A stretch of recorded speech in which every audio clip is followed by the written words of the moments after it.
47 years ago this month, America was at a boiling point on civil rights. Protesters and police had been clashing for weeks over a planned march from Selma to Montgomery, Alabama, to highlight discrimination against African Americans at the polls. Bloody images of the brutal crackdown at the Selma's Pettus Bridge flashed across TV screens, sparking international outrage. Stunned Americans watched in horror as protesters were beaten and tear gassed. Others were murdered, some shot to death in the middle of the night, simply because they stood up for what's right. The pain of their sacrifice reached all the way to the Oval Office. President Lyndon Baines Johnson made a courageous decision to stand up for justice. On March 15, 1965, he gave a historic speech introducing the Voting Rights Act. It was 1 week after the Bloody Sunday attack on the Selma marches, and it forever changed this country. There can and should be no argument. Every American citizen must have an equal right to vote. There is no reason which can excuse the denial of that right.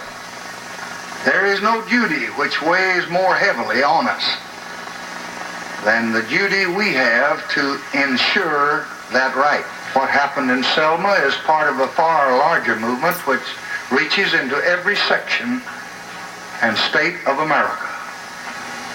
It is the effort of American Negroes to secure for themselves the full blessings of American life. It's not just Negroes, but really it's all of us who must overcome the crippling legacy of bigotry and injustice. And we shall overcome. The Voting Rights Act of 1965 made voting a constitutional right for the first time. It blocked states from imposing barriers like the literacy tests or poll taxes, and it barred states from blocking the vote based on race, color, or language. Johnson called it his greatest achievement. Now that achievement is under attack from so-called vote ID bills, and we're going to defend it. That's why we're speaking out.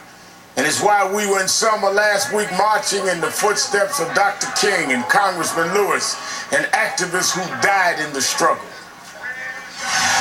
We didn't come this far to get tricked now. Whatever scheme you play, we'll be ready to meet you and beat you. Our fathers beat Jim Crow. We're going to beat James Crow Jr. Congressman Lewis told me that as Dr. King watched that speech, March 15, 1965, with Lyndon Johnson, tears rolled down his eyes. I was a little boy then, but I'm grown now. Going through ups and downs, made my mistakes, but I never stopped believing in Dr. King's dream.